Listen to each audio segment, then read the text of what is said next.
what you tell me to.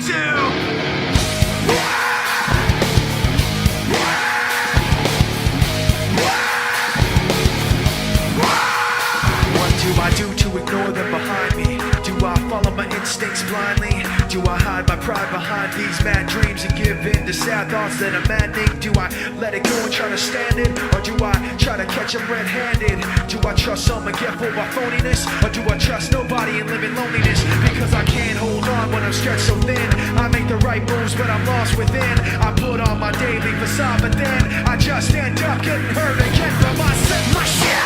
I ask why.